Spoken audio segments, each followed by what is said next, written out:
بہت زیادہ عزت و تعظیم و تکریم کے لائق میرے پیارے نبی صلی اللہ علیہ وآلہ وسلم کے پیارے غلاموں، آج ذوالحج کی 9 تاریخ ہے، کل 10ویں ذوالحج ہوگی اور اللہ کے فضل سے، اللہ کی عنایت سے، اللہ کریم کی مہربانی سے عید قربان کا دن ہوگا۔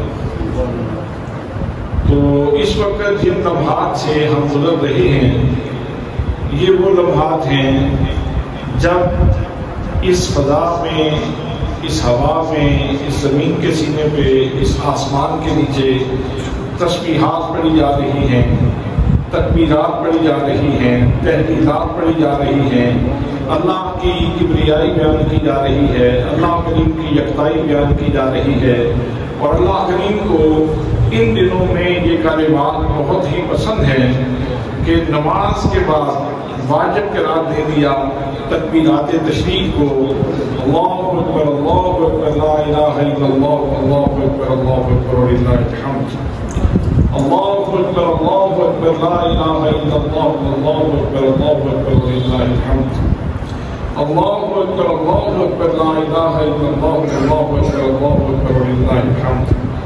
یہ تکبیرات تشریق ہیں اور اللہ کریم کو ان دنوں میں ان کا پڑھنا بہت ہی پسند ہے۔ تو اس وجہ سے ہماری ہر نماز کے بعد اس کو حصہ بنا دیا گیا ہے اذکار کا، تاکہ لوگ ذوق سے، شوق سے اللہ کی کبریائی بیان کریں۔ اور اس سے ایک مسئلہ یہ بھی واضح ہو جاتا ہے کہ جو لوگ پورا سال یہ کہتے ہیں کہ ذکر بلند آواز سے نہ کرو، نماز میں خلل آتا ہے، تو یہ 9ویں کی صبح سے لے کر 13ویں کی عصر تک ہر مسجد میں، کسی بھی فکر کی مسجد ہو تو اس کے اندر بلند آواز سے تکبیرات تشریق پڑھی جاتی ہیں، اور بلند آواز سے تکبیرات تشریق کا پڑھنا یہ واجب ہے، یہ واجب ہے۔ اب 2 ہی صورتیں ہیں، اگر واجب ادا کرتے ہیں تو ذکر اونچا ہوگا اور نماز میں خلل آئے گا، اور اگر نماز کو خلل سے بچانا ہے تو پھر واجب چھوڑنا پڑے گا۔ تو اب ہم کون سا کام کریں؟ تو پھر کہنا پڑے گا کہ لوگوں نے جو مفروضہ قائم کیا ہے کہ اللہ کے ذکر سے خلل آتا ہے، دراصل خلل آتا ہی نہیں اللہ کے ذکر سے، اپنی توجہ نہیں ہوتی، لوگ نماز میں کھڑے ہو کر پتہ نہیں خیالات کی وادیوں میں کہاں کھوئے ہوئے ہوتے ہیں، اور جب کوئی آواز ان کے کان میں پڑتی ہے تو کہاں سے کہاں وہ فٹ بال کی طرح، گیند کی طرح پتہ نہیں کہاں سے کہاں جا گرتے ہیں۔ اصل میں تو عدم توجہ ہی ہے، نماز کے اوپر فوکس ہی نہیں ہوتا، پتہ ہی کوئی نہیں ہوتا کہ میں پڑھ کیا رہا ہوں، اپنے رب کی تعریف کون سی کر رہا ہوں۔ تو کمزوری اپنی ہوتی ہے اور تھوپ دی جاتی ہے ذکر کے سر کے اوپر۔ حضرات محترم، اگر ذکر کی وجہ سے نماز میں خلل آتا ہوتا تو یہ تکبیرات تشریق جن دنوں میں پڑھی جاتی ہے، ان دنوں میں تکبیرات نہ پڑھی جاتی بلند آواز سے۔ اگر آپ مسجدیں گنیں اور پھر ان کے اندر پڑھی جانے والی نمازیں گنیں، اور یہ بھی نہیں ہے کہ باقی دنوں میں لوگ پیچھے رہ جاتے ہیں، کچھ لوگ دوران نماز شامل ہوتے ہیں اور ان دنوں میں کوئی بندہ لیٹ ہی نہیں ہوتا، ایسی بات کوئی نہیں۔ جب روٹین برقرار ہے، لیٹ آنے والے لیٹ بھی آتے ہیں اور تکبیرات بھی پڑھی جا رہی ہیں، اس کا مطلب یہ ہے ذکر سے نماز میں خلل نہیں آتا، وہ کوئی اور وجہ ہے جس کی وجہ سے نماز میں خلل آتا ہے۔ اس لیے ذکر کی دشمنی نہیں کرنی چاہیے۔ اللہ کریم قرآن مقدس میں بار بار ارشاد فرماتا ہے، اذکروا اللہ ذکرا کثیرا، اللہ کا ذکر کثرت سے کرو، اللہ کا ذکر کثرت سے کرو، جو کسی دا عاشق ہوئے اس سے دیگر کرتا ہو، جو کسی دا عاشق ہوئے اس سے دیگر کرتا، سو مکر بہانے کر کے اس سے دے مارے مرتا۔ من احب شیئا فاکثر ذکرہ، جس کو جس سے پیار ہوتا ہے وہ کثرت سے اس کا ذکر کیا کرتا ہے۔ یہ علامت محبت ہے۔ بندہ جس کے ساتھ محبت ہوتی ہے، الفت ہوتی ہے، چاہت ہوتی ہے، اس کا ذکر اکثر زبان کے اوپر جاری رہتا ہے۔ تو ہم خوش نصیب ہیں اللہ کے فضل سے کہ الحمدللہ ہم محبت سے، ذوق سے اللہ کا ذکر کرتے ہیں۔ اور اس جہان رنگ و روپ میں اگر یہ سوال پوچھا جائے کہ سب سے زیادہ امیر آدمی کون ہے، اگر یہ سوال کیا جائے کہ اس جہان رنگ و روپ میں سب سے زیادہ امیر آدمی کون ہے، تو جواب یہ ہے کہ امیر آدمی وہ ہے جس کو اللہ کریم کی محبت کی کوئی سوغات نصیب ہے۔ جتنی سوغات محمد نصیب ہے اللہ اور اس کے رسول کی، اتنا ہی بندہ امیر ہے۔ سکے اکٹھے کر دینے سے بندہ امیر تو نہیں بنتا، یہ تو متاع دنیا ہے اور متاع خرید ہے، اس کی تو کوئی حیثیت ویلیو اوقات نہیں۔ اگر اس کی کوئی اوقات ہوتی تو سارے نبیوں کی کوٹھیاں بہت اونچی اونچی ہوتی، تمام نبیوں کے محلات باقی جہان سے بہت اونچے ہوتے، لیکن جتنے انبیاء کرام تشریف لائے، جتنے رسول تشریف لائے، انہوں نے فقیرانہ زندگی گزاری، لیکن اللہ کے ذکر میں گزاری، اللہ کی محبت میں گزاری۔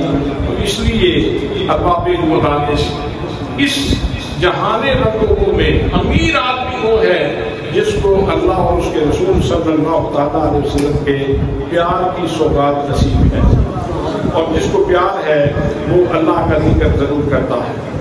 آج ہم ایک ایسی مثالی شخصیت کی بات کرنے جا رہے ہیں کہ جن کا سینہ اللہ کی محبت سے آباد تھا، جن کے بارے میں اللہ کریم نے خود ارشاد فرمایا وَاتَّخَذَ اللَّهُ إِبْرَاهِيمَ خَلِيلًا، کہ حضرت ابراہیم علیہ السلام کو اللہ نے خلیل بنایا ہے، اور خلیل وہ ہوتا ہے جس کے سینے میں اپنے دوست کے سوا، اپنے محبوب کے سوا کسی اور کی ذرہ بھر گنجائش نہ ہو، اپنے محبوب کے علاوہ کسی کی ذرہ بھر گنجائش نہ ہو، اس کو خلیل کہا جاتا ہے۔ حضرات محترم، فرشتوں نے عرض کیا بارے الہٰ، اس کو تم نے خلیل بنایا، اس کے پاس تو اتنا مال و دولت ہے، اتنے زیور ہیں، اتنی بکریاں ہیں، اتنی گائیاں ہیں، تو یہ تیرا کیسا خلیل ہے؟ اس کو اللہ کریم نے ارشاد فرمایا میں تمہیں اجازت دیتا ہوں، جاؤ جا کے میرے خلیل کو چیک کر امتحان دے دو۔ حضرات محترم، کتنی میٹھی داستان ہے، کتنی پیار بھری داستان ہے، اور اس کے اندر کتنی رس موجود ہے میرے اور آپ کے لیے کہ فرشتہ آتا ہے اور حضرت ابراہیم خلیل اللہ علیہ السلام کہیں جنگل میں اپنا نیبر لے کے گئے ہوئے ہیں، اور اسی ایک خلوت میں اور خمود خانے میں اللہ کا ذکر کر رہے ہیں۔ خود ذکر کرنا بھی بڑا اچھا ہوتا ہے، لیکن اہل محبت کو لوگوں کی زبان سے بھی اللہ کا ذکر سننا، اپنے محبوب کا ذکر سننا اچھا لگتا ہے۔ تو فرشتہ آیا اور اس نے پہاڑ کی اور سے صدا لگائی سبحان اللہ الملک القدوس، سبحان اللہ الملک القدوس۔ اب سبحان اللہ الملک القدوس، یہ سبحان اللہ کی کلمات میں بھی پڑھتا ہوں، آپ بھی پڑھتے ہیں ہر نماز کے بعد، تسبیحات فاطمہ ہیں، اور یہ نبی مقدم صلی اللہ تعالیٰ علیہ وسلم نے اپنی بیٹی کو یہ تحفہ عطا فرمایا۔ اب سبحان اللہ کے مفاہیم کیا ہیں، اس کے اوپر ذرا غور کرنے کی ضرورت ہے کہ سبحان اللہ کا معنی کیا ہے۔ سبحان کا معنی ہے ہر کجی، کمزوری، خامی، نقص سے پاک ذات اللہ۔ تو جب ہم سبحان اللہ کہتے ہیں تو اس کا مطلب یہ ہے کہ ہم اعلان کر رہے ہیں کہ آج تک شیطان سے لے کر شیطان کی آخری اولاد تک، اور شیطان کے سارے چیزوں تک، اور شیطان کے سارے متاثرین تک، جتنے لوگوں نے اللہ کریم کے بارے میں جو کچھ غلط بیانی کی ہے اور جتنے نقائص اللہ کی ذات کی طرف منسوب کیے ہیں، اللہ کی ذات ان سارے نقائص اور ان ساری کمزوریوں سے پاک۔ سبحان اللہ، سبحان اللہ، سبحان اللہ۔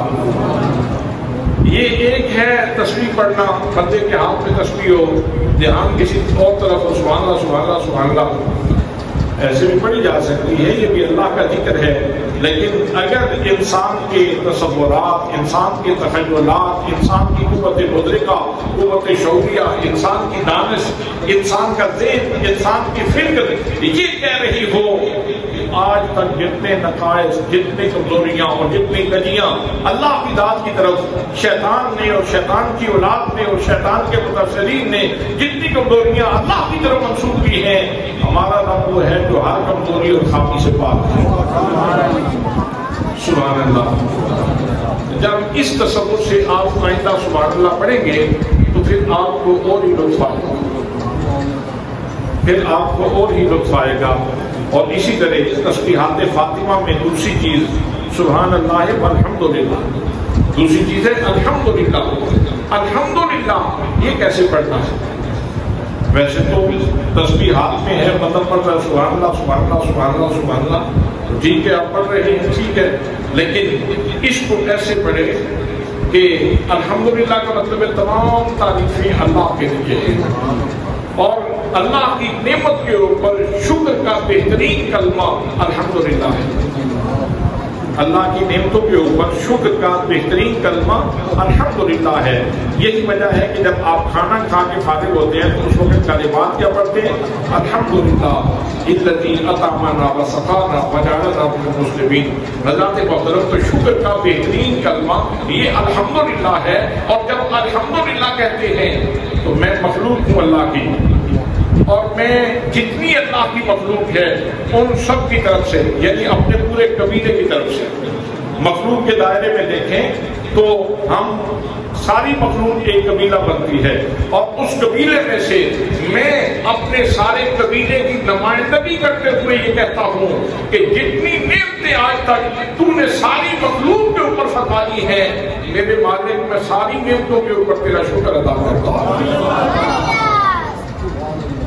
جب آپ اس انداز میں الحمدللہ پڑھیں گے تو پھر آپ کا الحمدللہ پڑھنے کا ذائقہ بھی منفرد ہو جائے گا، ممتاز ہو جائے گا۔ حضرات محترم، اسی طرح اللہ اکبر، اللہ اکبر جب پڑھتے ہیں تو اس میں بھی یہ چیز پیش نظر رہے کہ اصل میں مقصود یہ ہے کہ اللہ کی کبریائی اور اللہ کی بڑائی کا اعلان کیا جائے۔ تو آج تک جتنے تصورات بڑائی کے لوگوں نے قائم کیے اور جتنے تخیل مند لوگوں نے بڑائی کے، ہر بڑائی کے تصور میں جو کچھ بھی کسی کے تصور میں آیا اس سب سے بڑا اللہ کریم کی ذات گرامی ہے، جو حقیقی عظمتوں کا مالک ہے۔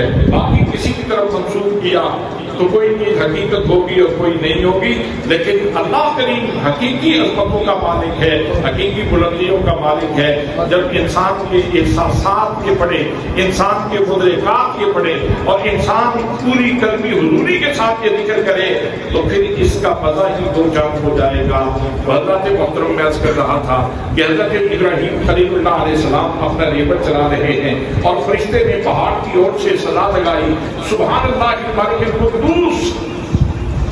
تو حضرت ابراہیم علیہ السلام کے کان میں جیسے آواز پڑی، دائیں دیکھا بائیں دیکھا اور بےتاب نگاہی سے تلاش کر رہے ہیں کہ کون ہے جو اس ویرانے میں میرے رب کا نام لے رہا ہے، میرے محبوب کا نام لے رہا ہے، میرے مطلوب کا نام لے رہا ہے، کون ہے جو اس ویرانے میں میرے رب کا ذکر کر رہا ہے۔ جب دائیں بائیں دیکھا تو کوئی نظر نہیں آیا تو پہاڑ کے اوپر کھڑے ہو کے صدا لگائی، ارے کون ہو میرے محبوب کا نام لینے والے؟ سبحان اللہ۔ یہ بھی کہہ سکتے تھے تم بھی ذکر کرتے رہتے ہو، ہم بھی ذکر کرتے رہتے ہیں، ٹھیک ہے تم اپنی مجلس سجائے رکھو، ہم اپنی مجلس سجائے رکھیں گے، لیکن یہ پیار ہے، یہ الفت ہے، یہ چاہت ہے کہ جب اللہ کا نام سنا تو بےتاب ہو گئے اور کہا کون ہے اس ویرانے میں میرے محبوب کا نام لینے والا؟ تو فرشتہ اور سے باہر آیا اور انسانی شکل میں آگے کہنے لگا ابراہیم میں نے تیرے خدا کا نام لیا ہے، میں نے تیرے محبوب کا نام لیا ہے، نام تیرا جو مزہ دیتا ہے رگ رگ میں مجھے، قند اور شکر میں ہے یار نہ دیکھا نہ سنا۔ خواجہ غلام فرید کہتے ہیں نام تیرا جو مزہ دیتا ہے رگ رگ میں مجھے، قند اور شکر میں ہے یار نہ دیکھا نہ سنا۔ اور عربی والے کہتے ہیں ذکر کا دل مشتاق خیر و شرابی وکل و شرابی دونہ کا سرابی، جو مزہ ہے تیرے نام میں نہیں اور کسی بھی جام میں، اور یہ جام ہے فقط نام کے نہیں ساقیہ کسی کام کے۔ جب اللہ کا نام سنا تو صدا لگائی، فرشتہ سامنے آیا، اس نے کہا ابراہیم میں نے آپ کے خدا کا نام لیا ہے، میں نے آپ کے محبوب کا نام لیا ہے۔ کہا ایک دفعہ پھر دوہراؤ، ایک دفعہ پھر دوہرا سکتے ہو؟ سبحان اللہ، ایک دفعہ پھر دوہرا دو۔ تو چونکہ امتحان مقصود تھا، کہا ایسے تو نہیں ہوتا نا، ایسے تو نہیں ہوتا، اگر اپنے محبوب کا نام میرے لبوں سے سننا چاہتے ہو تو پھر کوئی قیمت تو دینا پڑے گی نا۔ تو کہا کیا لوگے؟ کہا یہ آدھا ریوڑ مجھے دے دو تو تمہارے خدا کا نام لیتا ہوں۔ کہا تو وعدے کی بات کرتے ہو، آدھا تمہارے نام کیا، ایک دفعہ میرے محبوب کا نام لو۔ اب فرشتے نے پھر پکارا سبحان اللہ الملک القدوس، فرشتے نے پھر پکارا سبحان اللہ الملک القدوس۔ بس یہ الفاظ زبان پہ آنے کی دیر تھی کہ حضرت ابراہیم علیہ السلام کی آنکھوں سے آنسو ہو گئے، بیٹھ کے رونا شروع کر دیا، وجدانی کیفیت طاری ہو گئی۔ حضرات محترم، یہ وجد کیا ہوتا ہے، یہ وجدان کیا ہوتا ہے، یہ لوگ تڑپتے کیسے ہیں، یہ لوگ بلکتے کیسے ہیں، یہ تو اہل محبت سے کوئی پوچھے۔ حضرت پیر میر علی شاہ صاحب رحمۃ اللہ تعالیٰ نے پاک پتن شریف میں تھے اور قوالی کر رہے تھے، رات اندھیری گھومن گھیری دریا ٹھاٹھا مارے او کی جان سارا ساڈی جڑے رہن کنارے۔ رات اندھیری گھومن گھیری تے دریا ٹھاٹھا مارے او کی جان سارا ساڈی جڑے رہن کنارے۔ جب یہ سنا تو آپ کو وجد ہو گئی، اور وجد ہوا تو ساتھ جو دائیں بائیں لوگ بیٹھے تھے ان کے ہاتھوں کے ساتھ ہاتھ ٹچ ہوئے مت ہوئے، ان کو بھی وجد ہو گیا۔ آگے جو ان کے ساتھ بیٹھے تھے ان کو بھی وجد ہو گیا۔ سارے برآمدے کے ہر طرف لوگ اللہ حضور کی صدائیں بلند کر رہے ہیں۔ حضرت دیوان صاحب جو اس وقت مسجد پہ تشریف فرما تھے، انہوں نے اپنے خادم کو بھیجا، کہا پیر صاحب آؤٹ آف کنٹرول ہو گئے ہیں، جاؤ جا کے ان کو پکڑو۔ جب خلیفہ آیا اور اس نے آگے پیر صاحب کا ہاتھ پکڑا تو جیسے ہاتھ لگنے کی دیر تھی تو کرنٹ اس کو بھی پڑا اور اس کو بھی وجد ہو گیا، اور وہ بھی اللہ کے نغمے آوانے لگا۔ رات اندھیری گھومن گھیری دریا ٹھاٹھا مارے او کی جان سارا ساتھی جڑے رہن کنارے۔ حضرات محترم، جب فرشتے نے حضرت ابراہیم علیہ السلام کے سامنے اللہ کا نام لیا تو حضرت ابراہیم علیہ السلام کی آنکھوں سے پردے چھوٹ گئے۔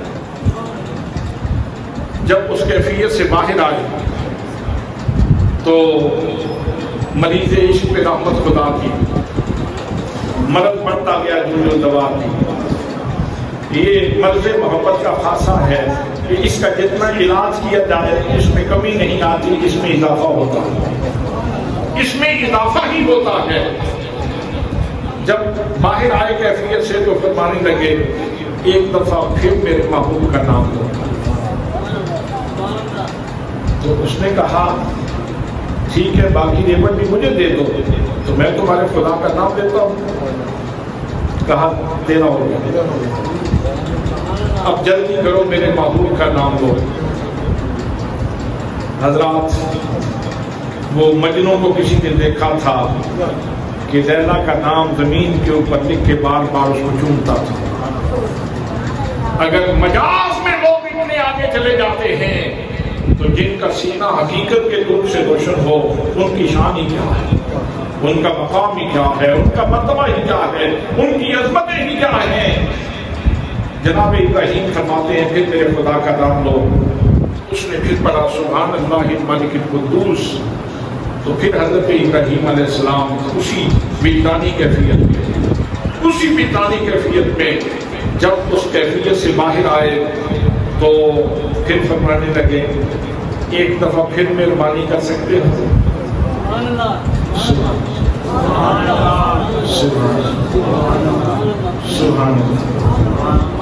اسی لیے صوفیاء کہتے ہیں اس سے مانگنا ہو، جب مانگنے لگو تو بے شک اس کے خزانوں میں کسی چیز کی کمی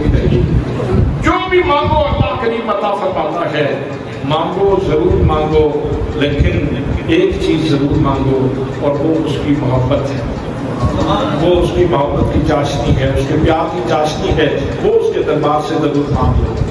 زندگی بھی سمجھ جائے گی، آخرت بھی سمجھ جائے گی، اور یہ مادیت کے تصورات سے بھی نکل جاؤ گے، 2 جمع 2 کے چکر سے بھی نکل جاؤ گے، اور استغناء قلب بھی نصیب ہو جائے گا۔ ایک اطمینان کے جہان میں چلے جاؤ گے، ایک سکون کے جہان میں چلے جاؤ گے۔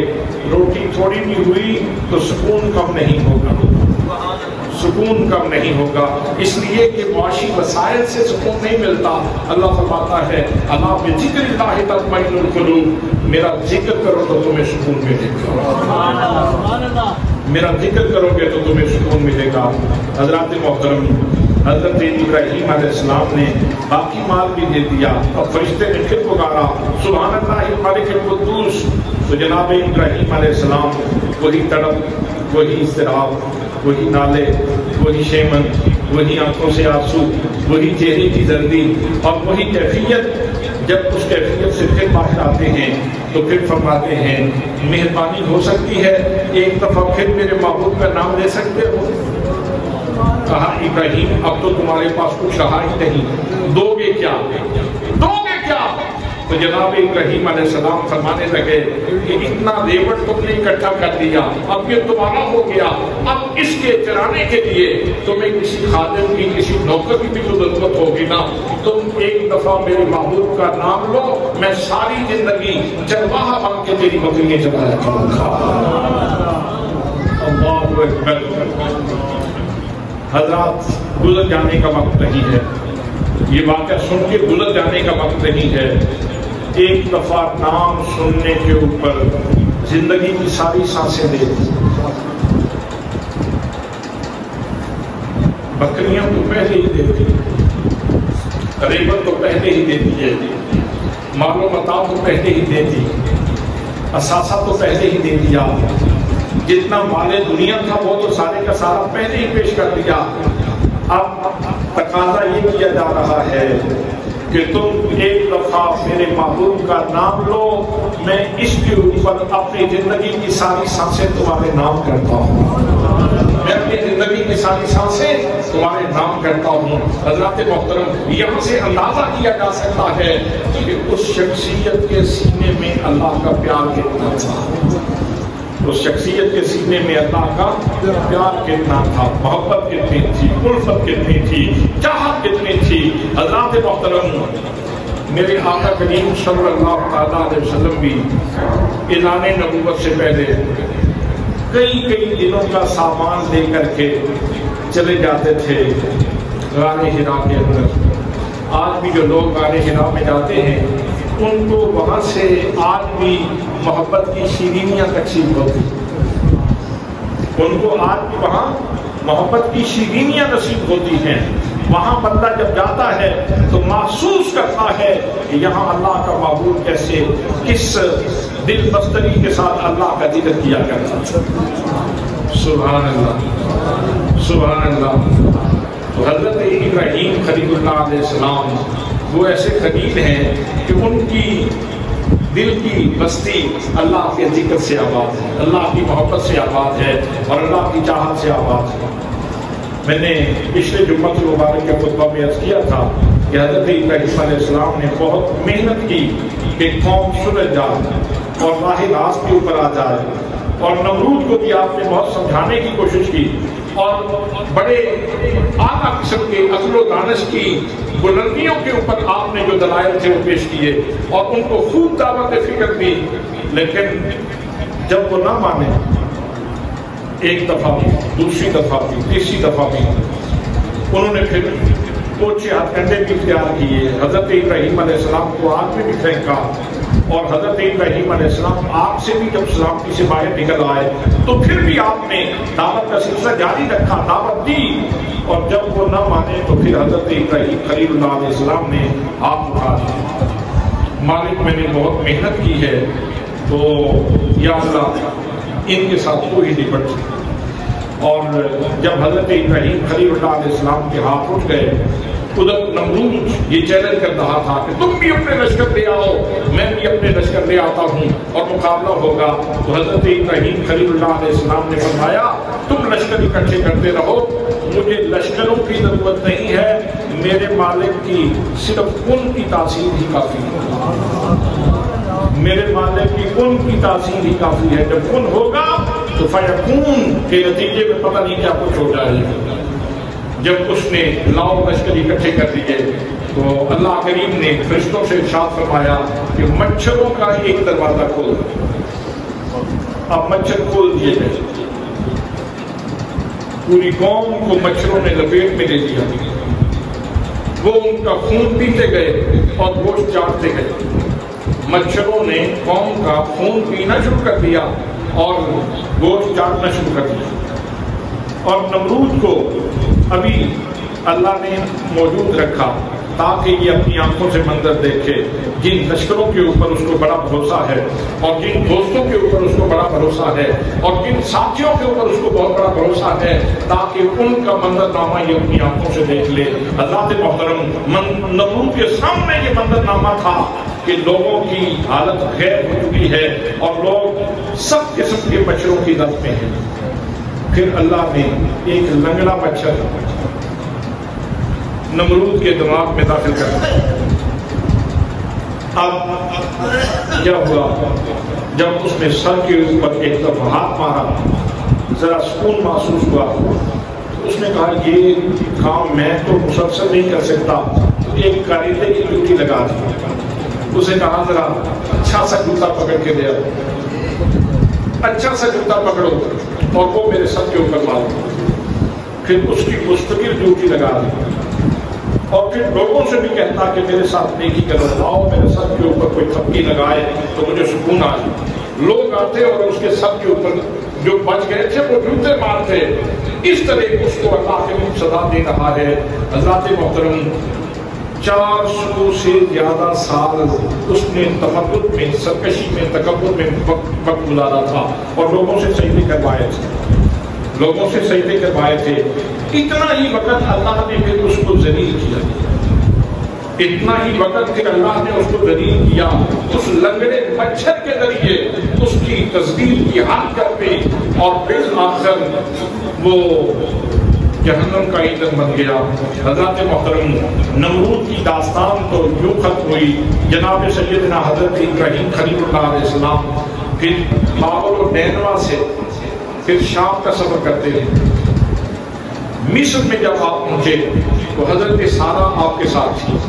مصر کا بادشاہ بڑا ظالم تھا اور درندہ صفت آدمی تھا، اگر کوئی خاتون اچھے چہرے بولے والی نظر آتی تو اس کی عزت پہ جو ہے وہ حملہ کر دیتا۔ تو جناب سیدنا حضرت ابراہیم خلیل اللہ علیہ السلام کے ساتھ حضرت سارہ تشریف لے جا رہی تھی۔ جب اس کو پتہ چلا اس نے حضرت سارہ کو بلا بھیجا۔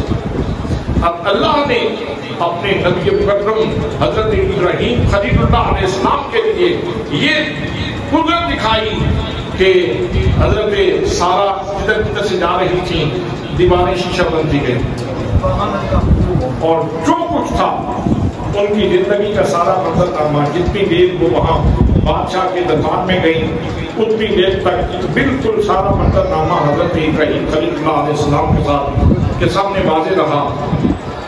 اس نے دسترازی کرنے کی کوشش کی، ہاتھ چھل ہو گیا، پھر منتیں کرنے لگا، آپ نے دعا کی، ہاتھ ٹھیک ہوا، پھر اس نے دسترازی کرنے کی کوشش کی، پھر شل ہو گیا ہاتھ، پھر حضرت سارہ سے درخواست کی کہ آپ دعا کریں، تو حضرت سارہ نے دعا کی اور وہ پھر ٹھیک ہو گیا۔ پھر اس نے اپنی بیٹی جو ہے وہ تحفے کے طور پر حضرت سارہ کو دی اور کہا کہ اس کو ساتھ لے جائیں، یہ آپ کی خدمت کرے گی۔ حضرت سارہ اس کو لے کر کے آئیں۔ اب سارا منظرنامہ کو حضرت ابراہیم خلیل اللہ علیہ السلام کے سامنے تھا۔ جب آپ کے پاس لے کے آئیں تو پھر وہاں سے آگے کا سفر کیا۔ حضرت سارہ کے ساتھ عمر گزاری۔ حضرت ابراہیم خلیل اللہ علیہ السلام نے 100 سال کی عمر میں اولاد نہیں تھی، تو حضرت سارہ نے گزارش کی کہ آپ مہربانی کریں، اولاد نہیں ہے، آپ ہاجرہ کے ساتھ شادی کر لیں، ہاجرہ کے ساتھ شادی کرتے ہیں، ہو سکتا ہے اس سے اولاد ہو جائے۔ تو یہاں بھی ہمارے لیے یہ سبق موجود ہے کہ اللہ کی رحمت سے مایوس نہیں ہونا چاہیے. اللہ کریم کبھی جلدی اولاد عطا فرما دیتا ہے اور کبھی دیر سے عطا فرماتا ہے. اللہ کے در سے مانگتے رہو, دروازہ کھٹکھٹاتے رہو, دستک دیتے رہو, اس کے کرم کی بھیک مانگتے رہو, کبھی نہ کبھی مہربانی فرما دے گا اور وہ تمہیں اولاد سے نواز دے گا. اور اگر تقدیر مبرم کے طور پر اگر اولاد نہیں ہے تو تمہاری مانگی ہوئی دعائیں خالی نہیں جائیں گی. اللہ کریم ان کا صلہ آخرت میں عطا فرماتے ہیں. حضرات محترم, اب جب حضرت حاجرہ کے ساتھ شادی کی اللہ نے امید لگا دی. اب حضرت سارہ رش کرنے لگی, بیٹا ہو گیا. جناب حاجرہ کے ہاں اللہ نے اولاد دے دی. اب حضرت سارہ کہنے لگی کہ ان کو میری آنکھوں سے دور کرو. حضرت ابراہیم خلیل اللہ علیہ السلام متردد تھے کہ کیا کروں. اللہ نے وحی بھیجی, جیسے سارہ کہتی ہے ویسے ہی کرو. اب جناب ابراہیم خلیل اللہ علیہ السلام نے حضرت حاجرہ کو ساتھ لیا اور جناب اسماعیل کو ساتھ لیا اور ماں اور بیٹے کو لے کے اس وادی غیر سی زرع میں, آج جہاں لوگوں کا ہجوم ہے اور جہاں لوگوں کا رش لگا ہوا ہے, جہاں اللہ کے گھر کے طواف ہو رہے ہیں, جہاں اللہ کی کبریائی بیان کی جا رہی ہے, یہاں اللہ کی تحقیقات بیان کی جا رہی ہے, اس وادی غیر سی زرع میں چھوڑ کے آئے. دائیں بائیں وہ کالے پہاڑ ہیں اور درمیان میں وہ چھوٹی سی وادی ہے. اس وادی میں چھوڑ کے آئے, وادی غیر سی زرع میں. اور جب سپورٹ کر کے وہاں چھوڑ کے جب واپس لوٹنے لگے تو حضرت حاجرہ کہنے لگی, ابراہیم الی من تکلنا, کس کے حوالے کر کے جا رہے ہو. یہ چھوٹا سا معصوم بچہ, یہ پھول سے چہرے والا بچہ, اور تمہاری یہ بیوی, اس کو کس کے سہارے چھوڑ کے جا رہے ہو. الی من تکلنا, کس کے حوالے کر کے جا رہے ہو. کوئی جواب نہیں دیا. پھر سوال کیا, الی من تکلنا, بتا تو جاؤ کس کے حوالے کر کے جا رہے ہو. کوئی جواب نہیں دیا. پھر آپ نے خود بھی فرمایا, کیا اللہ کے حوالے کر کے جا رہے ہو. تو حضرت ابراہیم خلیل اللہ علیہ السلام نے سر سے اشارہ کیا, ہاں میں تمہیں اللہ کے حوالے کر کے جا رہا ہوں. تو پھر اس خاتون نے اللہ کی بارگاہ میں یہ عرض کی اور جناب خلیل کو پیغام دیا کہ اگر میرے رب کے حوالے کر کے جا رہے ہو تو پھر میرا رب ہمیں ضائع نہیں ہونے دے. حضرات محترم, پھر وہ اگلا منظرنامہ آپ لوگوں کی آنکھوں کے سامنے ہے کہ وہ جو چھاگل کا پانی تھا وہ ختم ہو, جو کھجوریں تھی وہ ختم ہو گئی. اب نہ کھانے کی چیز نہ پینے کی چیز, ماں کے دودھ کے سوتے خشک ہو گئے. اب جناب اسماعیل علیہ السلام تڑپ رہے ہیں, اور جب بچہ تڑپ رہا ہو, بلک رہا ہو بھوک اور پیاس کی وجہ سے, تو اس وقت ماں باپ کی کیفیت کیا ہوتی ہے وہ صاحب اولاد لوگ جانتے ہیں. حضرت محترم جناب سیدہ حضرت حاجرہ سلام اللہ علیہا کے اضطراب کی کیفیت خود محسوس کیجیے. جب بچہ تڑپ رہا ہو اور جان بلند ہو اور اس کی جان نکلنے کو لگ رہی ہو, اس وقت ماں کتنی مضطرب ہوتی ہے. حضرت حاجرہ کبھی دوڑ کے صفا کے اوپر چڑھتی, پھر واپس آتی ہے, بیٹے کے اوپر کوئی چیز حملہ نہ کر دے, پھر مروا کے اوپر, پھر صفا کے اوپر, پھر مروا کے اوپر بار بار چکر لگاتی ہیں. اور پھر کمال یہ ہے کہ جب وادی کے درمیان میں پہنچتی ہیں تو اپنی چادر کو اوپر کر دیتی ہیں اور دوڑنا شروع کر دیتی ہیں. حضرات محترم جناب مائی حاجرہ سلام اللہ علیہا کا یہ عمل اللہ کو اتنا پسند آیا, اتنا پسند آیا کہ حضرات محترم آج تک جتنے لوگ صفا اور مروا کی سعی کے لیے جاتے ہیں ان کو ویسے ہی دوڑنا پڑتا ہے جیسے حضرت حاجرہ دوڑتی تھی.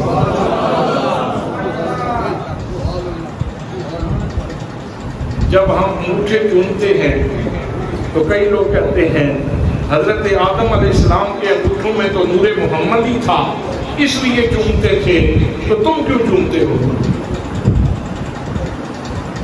تو ہم کہتے ہیں جناب حاجرہ کا تو بیٹا رو رہا تھا, تم صفا اور مروا کے اوپر کیوں دوڑتے ہو.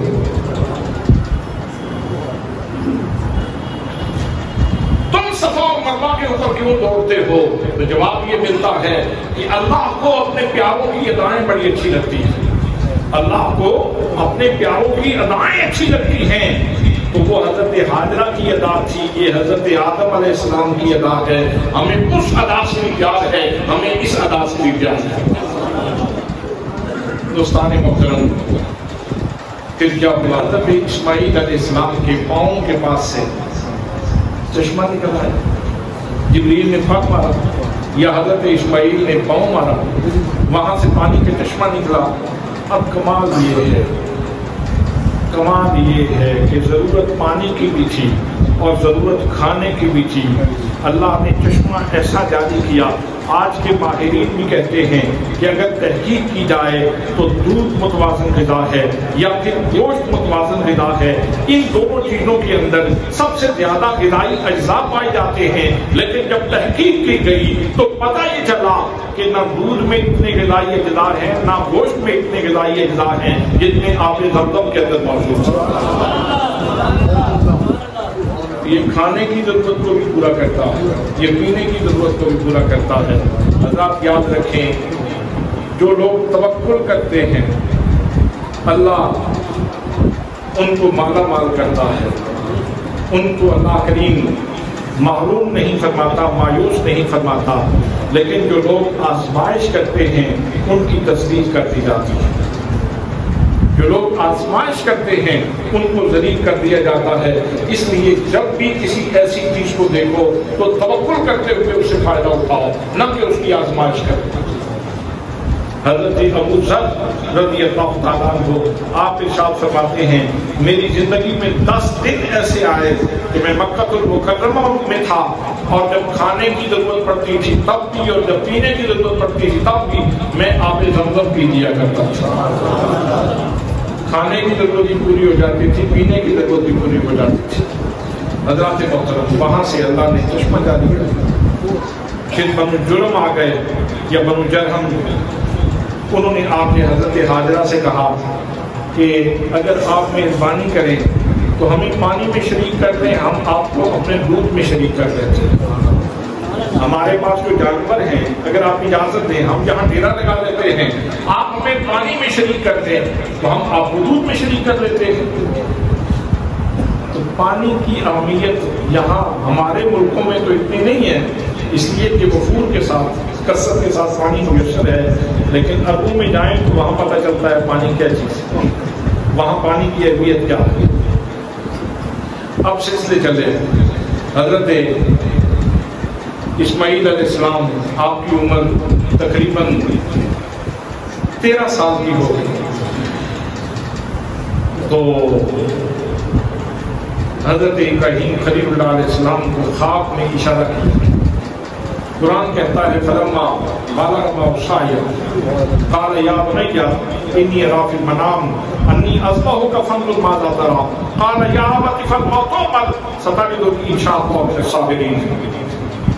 ہاں یہ بات دل میں رہے کہ حضرت ابراہیم خلیل اللہ علیہ السلام روزانہ شام سے چلتے تھے براق کے اوپر سوار ہو کر، کیلولہ آ کے یہاں مکہ میں فرماتے تھے، اور شام کو پھر شام میں چلے جاتے تھے. یہ اللہ نے آپ کو شان عطا فرما رکھی. تو جب 13 سال کی عمر ہوئی حضرت اسماعیل علیہ السلام کی تو آپ نے فرمایا بیٹا میں نے خواب دیکھا ہے کہ میں تجھے ذبح کر رہا ہوں.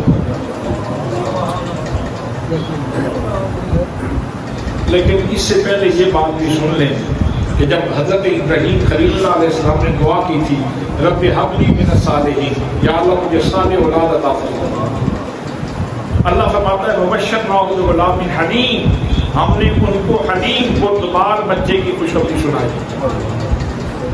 اب حضرت ابراہیم خلیل اللہ علیہ السلام خواب بیان کر رہے میں تجھے ذبح کر رہا ہوں خواب میں. اگر آج کا بچہ ہوتا تو وہ کہتا ہے ابا جی اسی سے پہلے بھی ساری داستان مکا چکے سو سن جس تسی وادی غیر دی ذرا بھی چھوڑیا سی غیر آباد جگہ تے زمزم کے بعد نکل آیا سن ساری کہانی تے تسی پہلے مکا چکے سو تے جو ہن باچی گئے ہیں تو چھری لے کے بننے واسطے یاد. لیکن بیٹا اللہ نے حلیم بیٹا عطا فرمایا، حلیم بیٹا عطا فرمایا. جناب حضرت اسماعیل علیہ السلام سراپا تسلیم سراپا ادب عرض کرتے ہیں. قرآن کہتا ہے فلما بلغ معه السعي قال يا بني اني ارى في المنام انی اذبحک فانظر ماذا ترى، میں تجھے ذبح کر رہا ہوں، اب تم بتاؤ کہ تم کیا کہتے ہو، تمہاری رائے کیا ہے، تم اس بات کو کیسے دیکھتے ہو. عرض کی یا ابت افعل ما تؤمر، ابا جان جو حکم ہوا ہے آپ کیجیے. افعل ما تؤمر ستجدنی انشاءاللہ من الصابرین. عنقریب وہ منظرنامہ آپ دیکھیں گے کہ آپ اپنے بیٹے کو تڑپنے والا، جزا و فضا کرنے والا، افسوس کرنے والا نہیں پائیں گے، بلکہ آپ اپنے بیٹے کو صبر کرنے والا پائیں گے. حضرات محترم، دولت دنیا یہ بڑی متاع نہیں ہے. اللہ کے خزانوں میں عرض کروں، اللہ کے خزانوں میں نبی کریم صلی اللہ تعالیٰ علیہ وسلم کا ارشاد گرامی ہے ما اوتی احد خیرا واوسع من الصبر. اللہ نے لوگوں کے اوپر جتنا کرم کیا ہے اور جتنی خیر عطا فرمائی ہے اور جتنی نعمتیں عطا فرمائی ہیں، اللہ کے پورے خزانے میں ساری نعمتوں سے جو سب سے بڑی نعمت ہے وہ صبر ہے. اللہ کے خزانوں میں جو سب سے بڑی نعمت ہے وہ کیا ہے؟ وہ صبر ہے. یہاں سے یہ بات بھی کھل گئی، ہم بہت پریشان تھے. کربلا میں پانی بند کر دیا گیا کہ ہستیوں کا کھانا کن کے اوپر کم ہو گیا، کن لوگوں کا. وہ ہستیاں کیا تھیں، وہ لوگ کیا تھے، ان کی شان کیا تھی، ان کا مقام کیا تھا، ان کا مرتبہ کیا تھا. لیکن جب یہ حدیث پاک پڑھی تو سمجھ آیا کہ لوگوں کی نظر تو پانی کے پیالے کے اوپر تھی اور ان کی نظر اللہ کی اس نعمتوں کی بارش کے اوپر تھی جو صبر کے نتیجے میں ان کو مل رہی تھی. تو حضرات محترم، جناب حضرت اسماعیل علیہ السلام عرض کرتے ہیں آپ مجھے صبر کرنے والا مانیں. اور پھر حضرت ابراہیم خلیل اللہ علیہ السلام نے چھری چلائی. لیکن بھائی ابھی تو مقصود کائنات کا نور ان کی پیشانی میں تھا، ذبح کیسے ہوتے؟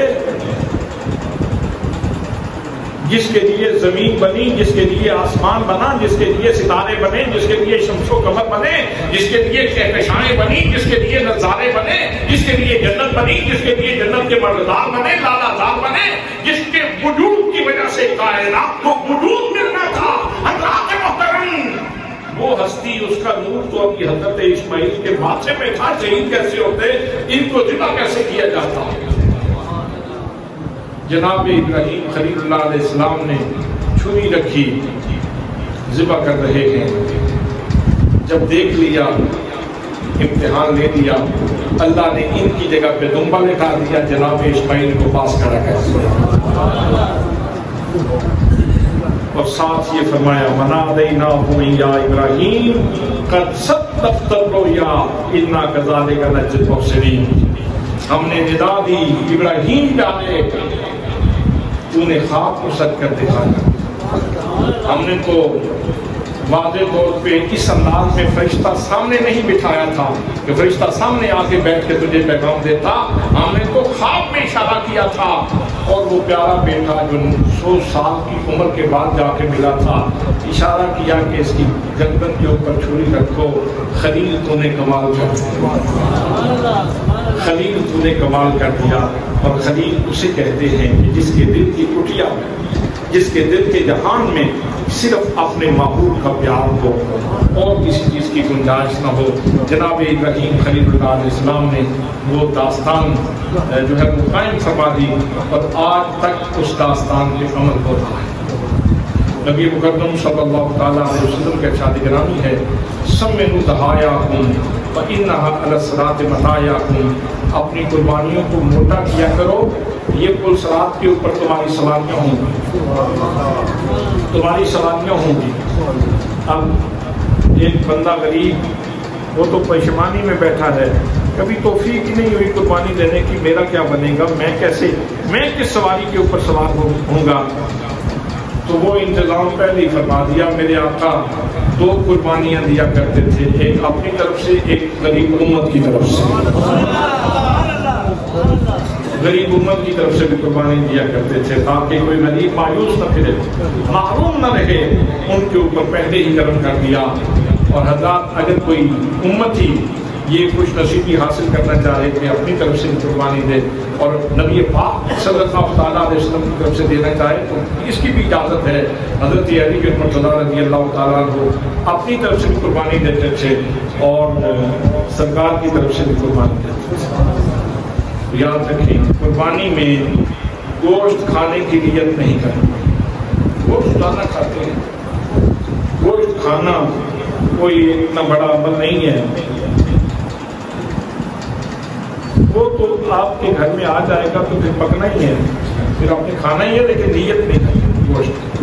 گوشت کھانے کی نیت سے قربانی نہیں کرنی، اللہ کی رضا کے لیے قربانی کرنی، سنت ابراہیمی کو زندہ کرنے کے لیے، سنت مصطفیٰ کو زندہ کرنے کے لیے قربانی کرنی. اور اس کی رسی، اس کی کھال، یہ ساری چیزیں صدقہ کریں.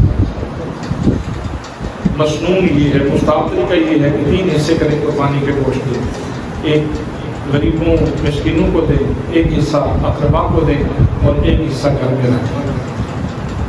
لیکن اگر کسی کے افراد زیادہ ہیں تو گھر میں آدھا بھی استعمال ہو سکتا ہے، سارا بھی استعمال ہو سکتا ہے. لیکن مستحب یہ نہیں، مستحب یہ ہے کہ اس کو بانٹو، تقسیم کرو.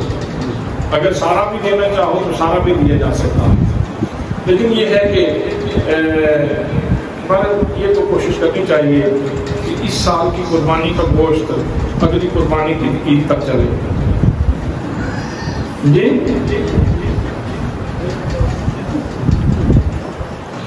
وہ میرے پاس لوگ آئے دم کروانے کے لیے، تو میں نے کہا موٹے گوشت سے پرہیز کرنا. انہوں نے کہا جی ٹھیک ہے، پرہیز ہی کیا ہے، عام گوشت قربانی کا کھا لیں. میں نے کہا قربانی تو ابھی بہت دور ہے، ابھی 6 مہینے قربانی کو باقی ہے. وہ کہنے کا جو پچھلی قربانی والے رکھے خریدی سے، پچھلی قربانی والا رکھے. مہربانی کرنی ہے، اس طرح ذخیرہ اندوزی نہیں کرنی. آپ گھر میں جتنا استعمال کر سکتے ہیں اتنا کریں، باقی دیں اللہ کے راستے. غریبوں کو دیں، مسکینوں کو دیں، اقربا کو دیں، رشتہ داروں کو دیں. اور عید کے موقع پہ سب کو راضی کرنے کی کوشش کریں. خوشی اس بات کا نام ہے کہ سب لوگ آپ سے راضی ہوں. اور جب آپ عید کا سلام پھیریں، السلام علیکم ورحمۃ اللہ، السلام علیکم ورحمۃ اللہ، تو آپ کا دل یہ ساتھ کہہ رہا ہو کہ میری دائیں جانب بیٹھنے والوں، میری بائیں جانب بیٹھنے والوں، میری طرف سے تمہاری عزت محفوظ، تمہارا مال محفوظ، تمہاری جان محفوظ. کسی نے اگر میرے ساتھ زیادتی کی ہے تو میں معاف کرتا ہوں. ویسے بھی میرے آقا نے فرمایا سل من قطعک واعف عمن ظلمک، جو توڑنے کی کوشش کرے تو اس سے جوڑنے کی کوشش کر، اور کوئی زیادتی کر دے تو معاف کرا. عید کا مزہ ہی تب ہے جب اپنے راضی ہوں، خوش ہوں، ان سے ملا جائے، ان کو سلام کیا جائے. اللہ کریم آپ سب لوگوں کو خوش رکھے، سلامتی نصیب فرمائے. اللہ کریم آپ سب لوگوں کی قربانیاں قبول فرمائے. وعلیکم السلام.